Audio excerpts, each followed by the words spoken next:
আসসালামু আলাইকুম। আমি সাথীমণি, আমাকে কম বেশি সবাই চিনেন। আমি নারীদেরকে নিয়ে দীর্ঘদিন ধরে কাজ করে যাচ্ছি। তো আমি একজন নারী উদ্যোক্তা। আমার নিজে অভিজ্ঞতা থেকে কিছু কথা বলছি। তো আমার এক বোন আমাকে প্রশ্ন করলো যে আপু, আপনি তো এখানে দীর্ঘদিন ধরে কাজ করছেন, আপনার দীর্ঘ অভিজ্ঞতা আছে, অভিজ্ঞতা থেকে যদি কিছু বলেন। তো আমি ভাবলাম যে আচ্ছা, আপনি আমাকে প্রশ্ন করেন। তখন সে বলছে যে আমার তো হাজব্যান্ডের কোটি কোটি টাকা আছে, দামি গাড়ি আছে, ফ্ল্যাট আছে। তো এখন আমি তাকে জিজ্ঞাসা করলাম, তো আপনার কি আছে? আপনার তো কিছু নাই। ধরেন আপনার স্বামী বা আমার স্বামী কোটি কোটি টাকা আছে, তো আমার কি আছে সেটা আমি দেখব, বা আপনার কি আছে সেটা আপনার দেখতে হবে। তো এখন একটা প্রশ্ন আসে এখানে, যে আমরা নারীরা এই সমাজে সব থেকে অবহেলিত, কারণ আমাদের নিজস্ব কোনো বাসা নাই, ব্যাংক ব্যালেন্স নাই, দামি গাড়ি নাই। আজকে হয়তো বাবার ঘরে আছি, কাল হয়তো কোনো রাজকুমারের ঘরে যাব, তাই না? এমনটাই তো হয় বাস্তব। তো কথাটা হচ্ছে এরকম যে বাবার যদি কোটি টাকা থাকে, সেটাও আমার না, সেটা আমার অ্যাকাউন্টে না, সেটা আমার না, সেটা বাবার। তো যখন আমার বাবা আরেকটা রাজপুত্রর হাতে উঠিয়ে দিবে, তখন সেই রাজপুত্রর যে একদম রাজা বাসার যে সমস্ত ধন দৌলত আছে, সেটা কি আমার? কখনোই না। এটা বুঝতে হবে যে আমার হাজব্যান্ড বা আপনার হাজব্যান্ড, সে যদি কোটিপতি থাকে, তাতে আমার আর আপনার কি? আমার আর আপনার কি আছে? তো নারীদের সঞ্চয় করা দরকার আছে কি না? আমি বলবো 100% নারীদের অ্যাকাউন্টের দরকার আছে, নারীদের ব্যাংক ব্যালেন্সের দরকার আছে, নারীদের প্রচুর পরিমাণ টাকার দরকার আছে। কারণ ভাই, একটা ছেলে আজকে যদি মনে করেন রাত হয়ে গেছে, সে রাস্তায় ঘুমাতে পারবে। আমি বা আপনি, আমরা নারীরা কি রাস্তায় ঘুমাতে পারবো না। তো প্রতিটা নারী যে কোনো একটা উদ্যোগ নেওয়ার দরকার আছে।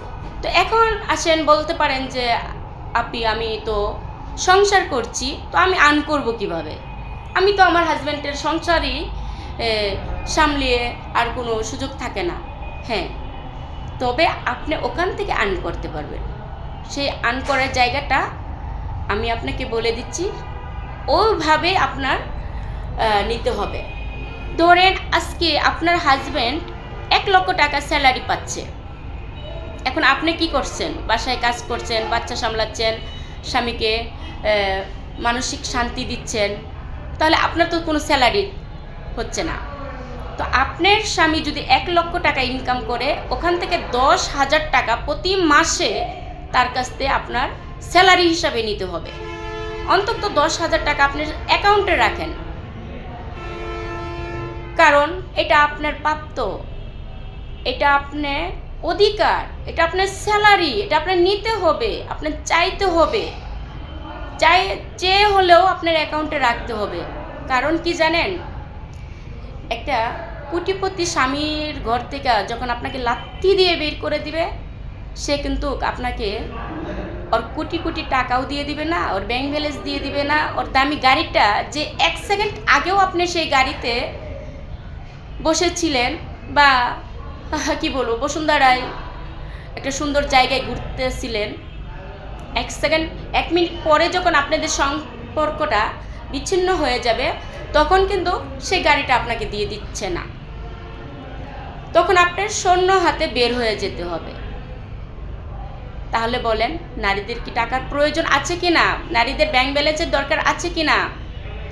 অবশ্যই নারীদের টাকার দরকার আছে।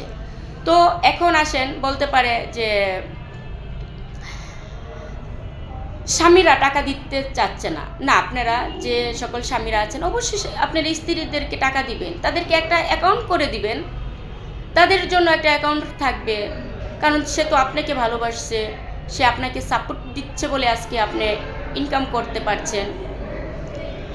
তো যাই হোক, আমার যে বাস্তব জীবনে যে অভিজ্ঞতা হয়েছে, আসলে কি বলবো,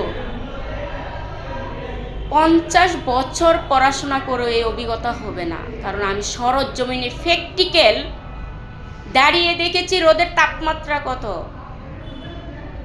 আর একজন এসি রুমে বসে যদি সে বইয়ে পড়তেছে আজকে রোদের তাপমাত্রা এত ডিগ্রি, সেটা কিন্তু মিলবে না। সে তো এসি রুমে বসে বই পড়ছে, আর আমি আপনি সরজমিনে দাঁড়িয়ে যে রোদের তাপমাত্রা গায়ে লাগাইছি, সেখান থেকে আমাদের যে অভিজ্ঞতা হয়েছে সেটাই বেশি।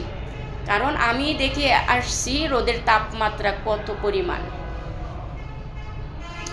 তো প্রতিটা নারীর উদ্দেশ্যে বলবো, আপনারা নিজস্ব অ্যাকাউন্ট করেন, নিজস্ব অ্যাকাউন্টে কিছু রাখেন।